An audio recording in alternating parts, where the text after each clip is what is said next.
گناہ پیٹی دیرا پنگڑ سرگردان دیکھڑم اے لالا ہم کی دنیا استڑیستمان دیکھڑم. بسم الله الرحمن الرحيم. الحمد لله رب العالمين حمد الشاكرين، الصلاة والسلام على سيد الأنبياء والمرسلين سيدنا ونبينا وشفيعنا ومولانا محمد وعلى آله وأصحابه الطيبين الطاهرين. قدرمن اوریدونکو د ژوند د لارې د خپرونې مینوالو، السلام علیکم ورحمة الله وبرکاته. ستاسو روغتیا او خوشحالي د پاک رب نه غواړم، په دې هیله چې د صحت او عافیت جامې پر تن ولرئ او خوشحالي مو په برخه وي. دا دی زه محمد یاسین فهیم د ژوند د لارې د خپرونې په وړاندې کولو کې ستاسو په خدمت کې یم. زموږ د نن ورځې د خپرونې موضوع بیا هم زموږ مسلماني باید څرنګه وي. درنو اوریدونکو، په تیرو خپرونو کې تاسو واوریدل چې ګناهونه د انسان او د ملتونو د ورکاوي سبب ګرځي. په کمې ټولنې او په کم قوم کې چې ګناهونه او بېحیایي خپل اوج ته ورسیږي، الله په هغه قوم باندې او په هغه ملت باندې عذاب راولي. په هغه قوم باندې زلزلې راځي، خو دا د مؤمنانو او د مصلحینو لپاره مهرباني او ظالمانو لپاره سزا او غضب ده. حضرت انس بن مالک رضی الله تعالی عنه فرمایي، زه ام المؤمنین حضرت عایشې رضی الله تعالی عنها ته ورغلم او پوښتنه مې ترې وکړه، ای د مؤمنانو مورې، د زلزلې د رامنځته کېدو علت راته ووایه. ام المؤمنین حضرت عایشه رضی الله تعالی عنها ورته فرمایي، کله چې د خلکو په منځ کې ګناهونه خواره شي، څرګنده زنا او شراب څکل ترسره شي او د کبیره ګناهونو ترسره کول عمومیت پیدا کړي، الله رب العزت امر کوي چې ځمکه په ټکان راشي. حضرت انس رضی الله تعالی عنه فرمایي، ای د مؤمنانو مورې، آیا زلزله د هغوی لپاره عذاب دی؟ ام المؤمنین حضرت عایشه رضی الله تعالی عنها ځواب ورکوي، په الله قسم هیڅکله داسې نه ده، بلکې زلزله د مؤمنانو لپاره مهرباني او نصیحت او د کافرانو لپاره سزا او غضب ده.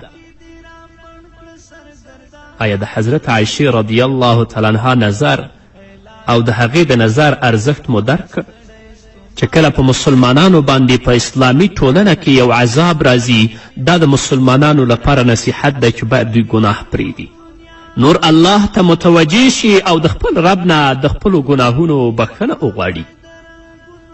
ګران پیغمبر محمد رسول الله صلی الله علیه وسلم فرمایي، له وړې ګناه څخه ډډه وکړئ، ځکه چې د هغو پرله پسې راټولېدل د انسان د ورکاوي او له منځه تګ سبب ګرځي.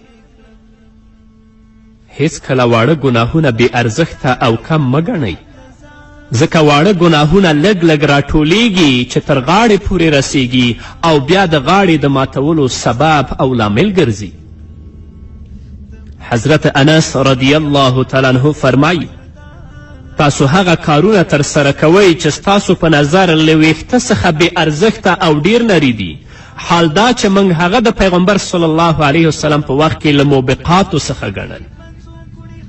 موبقات د موبقه جمع ده او د مهلک په معنا راځي. مهلک هغه ګناهونه چې په آخرت کې د انسان د هلاکت او رکاوي سبب ګرځي.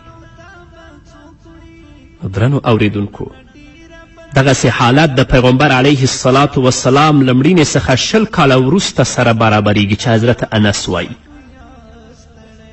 نو د پیغمبر علیه الصلاة والسلام له وخت سره زموږ د مهال مقایسه څرنګه قیاس دی چې اوس موږ په څه حالت کې ګرفتاره یو. په موږ لازمه ده چې د ځان په بدلون کې هڅانده اوسو. تاسو او الله مو زما دغه خبره ومنئ او تایید کړئ چې د الله له خوا څخه مرسته او بریالیتوب د هغه ملت په برخه کیږي چې مؤمن او نیکي کوونکی اوسي، او دا په ځمکه کې د الله ټاکل شوی قانون دی. الله فرمایي، ان الله لا یغیر ما بقوم حتی یغیروا ما بانفسهم. همدارنګه درنو اوریدونکو، د الله رب العزت عظمت او د الله رب العزت لویی درک کړئ، کمې مه ګڼئ. علامه ابن قیم رحمه الله لیکي ګناهونه تاسو د الله په وړاندې بد او ناوړه کوي او د الله رب العزت په عبادت کې ستاسو ځواک له تاسو څخه اخلي. الله جل وعلا شانه فرمایي د ګناه له ترسره کولو وروسته زما له قهر او غضب څخه په امن کې مو اوسئ. د ګناه کولو وروسته ستا خوښي د الله په وړاندې د هغې له ترسره کولو څخه ډیره سخته او ډیره ناوړه ده. الله رب العزت په سورت انعام کې په 44 آیت کې فرمایي نو موږ د هر ډول سوکالي دروازې د هغوی لپاره پرانستې ابواب کل شی تر دې پورې چې کله هغوی په هغو نعمتونو کې چې ورکړه شوي ښه ډوب شول نو موږ په ناڅاپي ډول هغوی ونیول او په دې وخت کې د هغو دا حالت و چې له هرې ښېګڼې څخه ناهیلي ول. حتی اذا فرحوا بما اوتوا اخذناهم بغتة فاذا هم مبلسون. نو درنو اوریدونکو هیڅکله الله رب العزت کم مه ګڼئ او کله چې ګورئ چې الله جل وعلا شانه پرله پسې خپل نعمتونه په تاسو باندې وروي او تاسو د ګناهونو په کولو کې اخته یئ نو د هغه پروا وساته ځکه چې د نعمت ورېدل د کرامت نښه ده. تا هغه هیر کړي دي او د ګناه په کولو کې اخته یې. حال دا چې هغه له تا سره ښېګڼه کوي ته په دې ګمان یې چې الله جل وعلا شانه به ستا د ګناهونو لپاره تا نه نیسي نو توبه دې له یاده ویستلې. په دغسې حالت کې باید یوه شیبه د الله له ویرې څخه بې پروایي ونه کړې او دې ته په اندېښنه کې اوسه چې هره شیبه کې ستا پر سر د الله د قهر او غضب نازلېدل امکان لري. نو پوه کمې ستونزې او کړاوونه چې موږ ته رارسیږي د الله جل وعلا شانه له خوا څخه یوازې خبرتیا امتحان یا ګواښونه دي چې انسان الله ته متوجه شي توبه وباسي او په خپلې کړې ګناهونو باندې پښیمانتیا اظهار وکړي. ګناهونه ډیر بدې اغیزې لري. پرېږدې ګناهونه زه باید څو اغیزې درته بیان کړم. د ګناه اوله بده اغیزه د الله رب العزت قهر او غضب دی ځکه په ګناهګار انسان باندې همیش د الله رب العزت قهر او غضب وي. الله جل وعلا شانه په یو قدسي حدیث کې فرمایي زه الله یم او پرته له ما څخه بل خدای نشته. که زما امر منونکی اوسې له تا څخه به خوشحاله یم او که سرغړونه وکړې له تا څخه به په غصه شم او کله چې په قهر شم تا ته به لعنت او ښیرا وکړم او زما ښیرا به ستا د بچیانو اوم نسل ته ورسیږي. څومره بده اغیزه ده چې کله الله رب العزت په تا باندې په قهر او په غضب شي ستا اوم نسل ته به ورسیږي. په هغو باندې به هم د الله قهر او غضب وي. نو ولې ګناه نه پرېږدي؟ ولې الله ته نه متوجه کیږي؟ ولې ځان نه واقعي مسلمان نه جوړوي؟ خپل مسلماني وګوره چې څنګه ده. دویم د مؤمنانو لخوا کرکه او ناخوښي ځکه هغه انسان چې ګناه کوي د هغه کرکه او د هغه نفرت د مسلمانانو په زړونو کې پروت وي. هر مسلمان هغه بد ګڼي. د هر مسلمان په زړه کې د هغه کرکه پرته وي. امام شافعی رحمه الله فرمایي د خپلې ناخبري په حال کې د مؤمنانو د زړونو لخوا له ښیرا کولو څخه ځان وساتئ. چا د امام شافعی رحمه الله نه پوښتنه وکړه څنګه هغه ته ښیرا کوي او خپله هم نه پوهیږي؟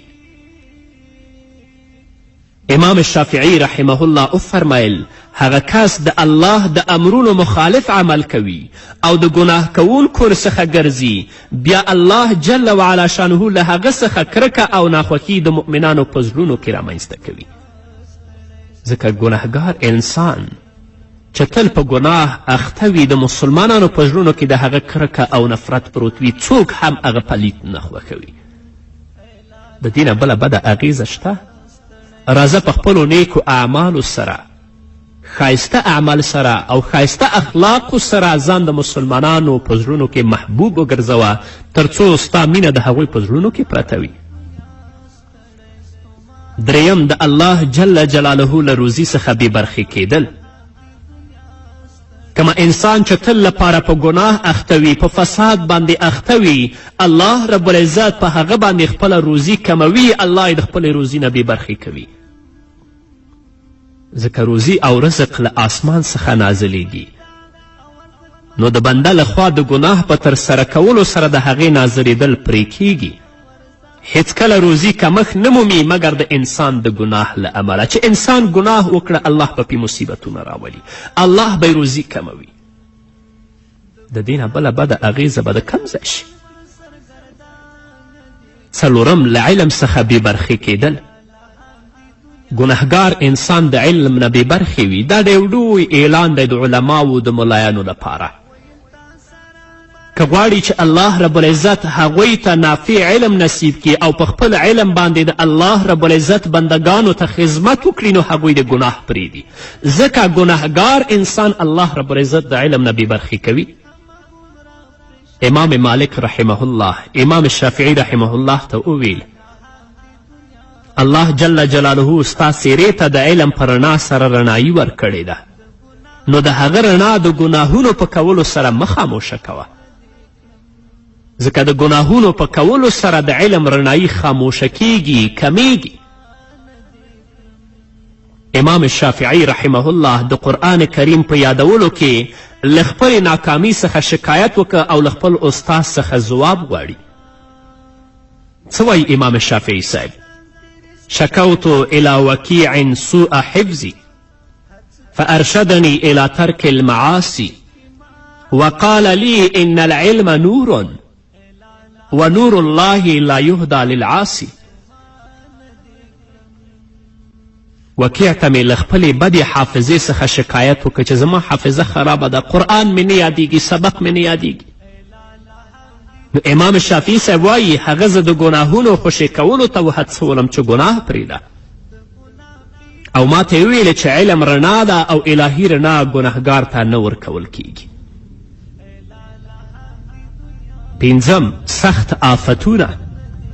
حضرت علی کرم الله وجهه فرمایي د ګناه له علت څخه پرته هیڅ آفت نه نازلیږي. چې چیرته آفتونه وي د هغو علت او سبب څه شی د ګناه ده، او د توبې له کړو پرته هیڅ آفت نه لرې کیږي. چې که غواړئ چې الله تاسې د آفتونو او د مصیبتونو نه وساتي او درنه لرې کړي، نو الله ته رجوع وکړئ، توبه وباسئ. دا نن ورځ چې په اسلامي ټولنه باندې دومره آفتونه دي، حتی زموږ په کورنیو کې مصیبتونه او آفتونه دي، د دې ټولو لوی سبب او لوی عامل زموږ خپله ګناهونه دي. د دې نه به بله بده اغیزه د کم ځای شي. شپږم، ډار او بېوزلي او له الله څخه لرېوالی. ګنهګار انسان تل لپاره ډارن وي، ګنهګار انسان تل لپاره بېوزله وي، ګنهګار انسان تل لپاره له الله رب العزت نه لرې وي. په داسې طریقه لرې وي چې انسان نه پوهیږي چې څرنګه ځان الله رب العزت ته ورسوي. د ګنهګار انسان او خلکو ترمنځ ویره او ډار دا یې اومه اغیزه ده، په داسې ډول چې هغه د خلکو او خپلې کورنۍ په منځ کې د یوازیتوب او بېوزلي احساس کوي. د خلکو په منځ کې به هم ژوند کوي، په خپلې کورنۍ کې به هم ژوند کوي، خو ګناهګار دی سره د دې هم د یوازیتوب او بېوزلي احساس کوي. یو عالم په دې اړه ډیره ښه خبره کوي. هغه وایي زه د خپلې ګناه او سرغړونې اغیزه په خپله ښځه، بچیانو او ان د سپرلۍ په څاروي کې درکوم. چې کله زه ګناه وکړم څاروي په سمه توګه نه رامیږي او سم په لاره نه ځي. بچیان مې له ما سره ښه چلند نه لري او ښځه مې زما له امرونو څخه سرغړونه کوي. د دغو ټول دلیل څه دی؟ زما په نظر یوازې ګناه کول دین نه بل شی. نو راځئ درنو اوریدونکو چې ځان نه واقعي مسلمانان جوړ کړو، ګناه پرېږدو، ځکه بدې اغیزې تاسې واورېدلې، نورې به هم واورئ، تر څو موږ او تاسو د نورو مسلمانانو لپاره یوه الګو او نمونه وګرځو او زموږ د عملونو نه هغوی رنګ واخلي. په همدې هیله درنو اوریدونکو نور به واورو، خو د یوې دمې نه وروسته. ګناه پیټ دې را پڼ کړ سرګردان دې کړم، ای لالا هم دې دنیا ستړی ستومان دې کړم. درنو اوریدونکو بیا هم زموږ سلامونه او نیکې هیلې ومنئ. د ګناه اتمه اغیزه، بده اغیزه، د څیرې توروالی او د زړه توروالی. حضرت عبدالله ابن عباس رضی الله تعالی عنهما فرمایي په حقیقت کې ګناه د څیرې توروالی او د زړه توروالی دی. همدارنګه ګناه د خلکو د زړونو په وړاندې بد راتلل او ناخوښي، بدني کمزورتیا او د روزي کمی رامنځته کوي. د دې برعکس طاعت او عبادت د مخ رڼایي ده، د زړه روښانتیا ده، د خلکو په زړونو کې د مینې، د بدن د پیاوړتیا او د روزي د پراخي او زیادښت سبب دی. نو ستاسو اوس خوښه ده چې ګناه کوئ که د الله رب العزت د اوامرو او د احکامو طاعت کوئ. ځکه د ګناهګار څیره نور نه لري، څیره یې توره ده. د ګناهګار انسان زړه تور دی. همدارنګه ګناهګار انسان د خلکو په وړاندې بد دی، منفور دی. او هغه څوک چې د الله د اوامرو د الله د طاعتو پابند وي، د هغه څیره به نورانی وي، زړه به یې رڼا وي او د خلکو په زړونو کې به محبوب وي. یا الله موږ ستا د اوامرو او ستا د احکامو پابند که موږ نه واقعي مسلمانان جوړ که. نو درنو اوریدونکو، آیا د دغو مسائلو له درک څخه وروسته دا عاقلانه کار دی چې په ګناه پسې وګرځو او د الهي اوامرو له کولو نه سرغړونه وکړو؟ د ګناه نهمه بده اغیزه له غاړې ایښودو او عبادت څخه بې برخې کیدل. داسې چې اراده کوي چې د سهار لمونځ وکړي مګر کوی نشي. ستا همت او هوډ کمښت مومي او د نورو عبادتونو په ترسره کولو کې هم همداسې کمزوری کیږي. ګناهګار انسان کله هم نشي کولی چې د الله طاعت او عبادت وکړي، ځکه د هغه هوډ کمزوری کیږي. مګر د دې برعکس هغه انسان چې د الله د اوامرو او د احکامو پابند وي، تل لپاره په دې کې کوشش کوي چې زه د الله د اوامرو د احکامو پابند شم او عبادت وکړم، ځکه هغه واقعي مسلمان دی. لسمه بده اغیزه د ګناه پرلپسې والی. د ګناه یوه بله بده اغیزه دا ده چې هره ګناه په ځان پسې د بلې ګناه لړۍ لري. دا یې بده اغیز ده. نن دی چې ګناه وکړه، سبا به بیا کوي او بله ورځ به بیا کوي، بله ورځ به بیا کوي. د ګناه یولسمه بده اغیزه د الله رب العزت په وړاندې د ګناهګار انسان سپکاوی او سرښکتهوالی. ګناهګار انسان به د الله په وړاندې سپک وي او سر به ښکته وي. مسلمان د الله په وړاندې محترم او دروند دی، مګر کله چې د هغه له امرونو څخه سرغړونه وکړي او ګناه ترسره کړي، د هغه په ناست خوار او ذلیل ګرځي. حسن بصري رحمه الله وایي ګناهګارانو د ګناه په کولو سره ځانونه د الله په وړاندې خوار کړي دي، او که ځانونه یې درانه ساتلي وای، الله رب العزت د ګناه په وړاندې د هغوی ساتنه کوله. همدارنګه ګناهګار تل لپاره په خپل زړه کې د سپکاوي او خواري احساس کوي. الله رب العزت په سورة فاطر کې فرمایي من کان یرید العزة فلله العزة جمیعا. څوک چې عزت غواړي هغه باید وپوهیږي چې عزت ټول د الله رب العزت په لاس کې دی. سبحان الله، وګورئ ګناهګارانو تر ټولو غوره جامې اغوستې دي، په ډیرو ښایسته موټرونو کې سپریږي او خلک د هغوی احترام کوي، مګر د ګناه سپکاوی او ذلت تل د هغوی په زړونو کې شتون لري. درنو اوریدونکو، په الله قسم له الله څخه لرېتوب او د ګناهونو په ګرداب کې ډوبېدل تر ټولو ستره خواري او تر ټولو ستر ذلت دی. د ګناه دولسمه بده اغیزه د عقل کمزورتیا. یو عالم لیکي هر څوک چې د الله له امرونو څخه سرغړونه وکړي، هر ځل چې ګناه کوي خپل لږ اندازه عقل له لاسه ورکوي او د قیامت تر ورځې پورې هغه بیرته بیا نشي ترلاسه کولی. چیرته چې تاسو ګناهګار لیدلی هماغسې احمق دی او بې عقل دی. د ګناه د بدمرغي او د هغې اخروي ناوړه پایله الله رب العزت په دې آیت کې بیانوي ظهر الفساد في البر والبحر بما كسبت أيدي الناس ليذيقهم بعض الذي عملوا لعلهم يرجعون. په وچه او لمده کې فساد برپا شوی دی د خلکو د خپلو لاسونو په عملونو سره، تر څو چې په هغوی باندې د هغو د ځینو عملونو خوند وڅکي، ښایي چې هغوی را وګرځي.